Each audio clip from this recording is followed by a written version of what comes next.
S Kitkom v svet pravljic.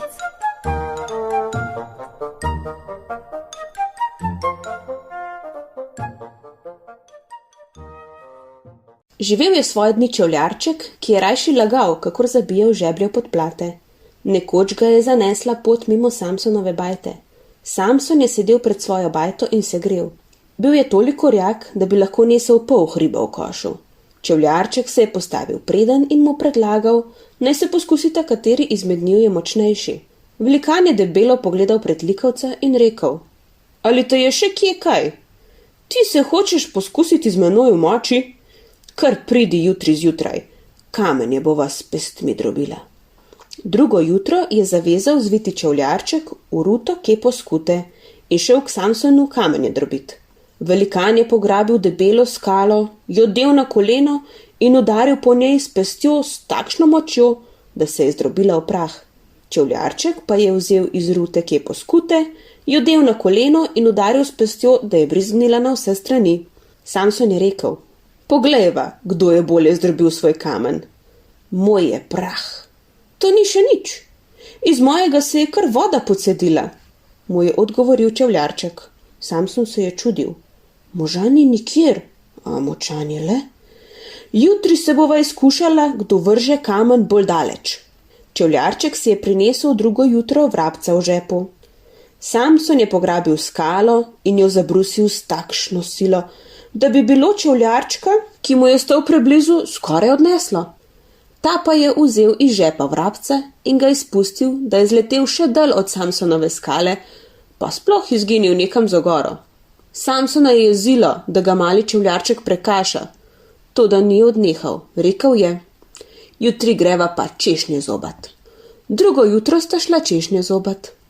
Samson opogne debelo vejo in obira češnje. Čevljarček pa kar zleze na opognjeno vejo in brez skrbi zoblje. Zdaj si zagleda Samson na drugem vrhu lepše češnje, zato spusti obognjeno vejo.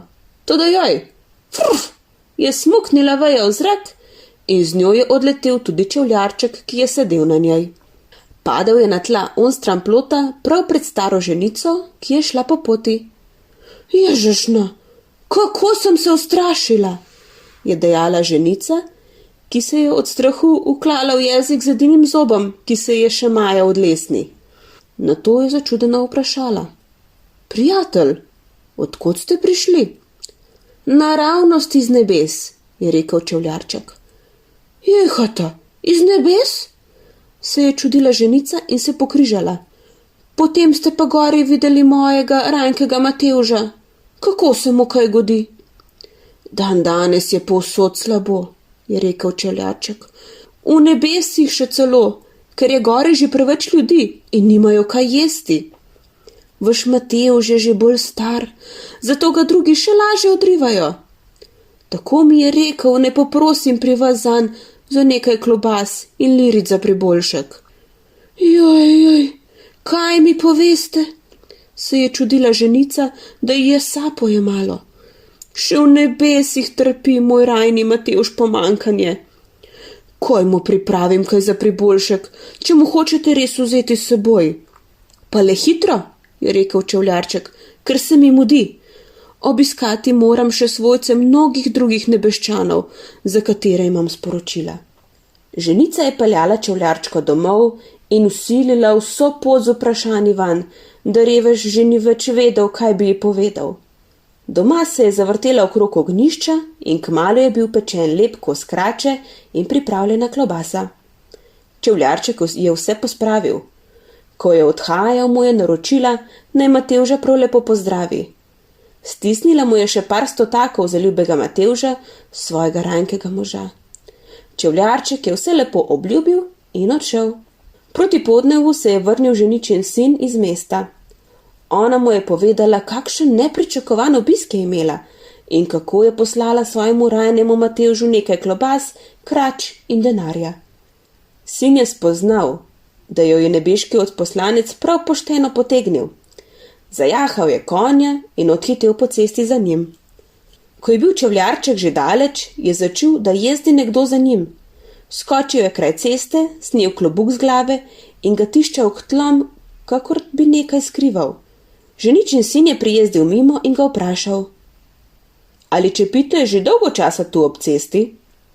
Danes od sončnega vzhoda dlje, je odgovoril čevljarček. Kaj pa delate tukaj, če smem vprašati, je rekel sin. Čevljarček se je namuznil in rekel: Glejte, srečo sem ujel, zlatega ptiča imam pod klobukom. Čakati moram, da sonce zaide, prej ga ne smem pogledati. Jej, kaj pravite? Se je začudil sin. Ali ste videli kakšnega tatu, ki bi bežal tod mimo? O, videl sem ga, je rekel čevljarček. Pol ure je morda tega. Kakšen pa je bil? Je poizvedoval sin. Kakšen? Kot drugi ljudje. Težko ga ulovite, vam pravim. Najbolje je, da skočim jaz za njim, ki sem ga videl.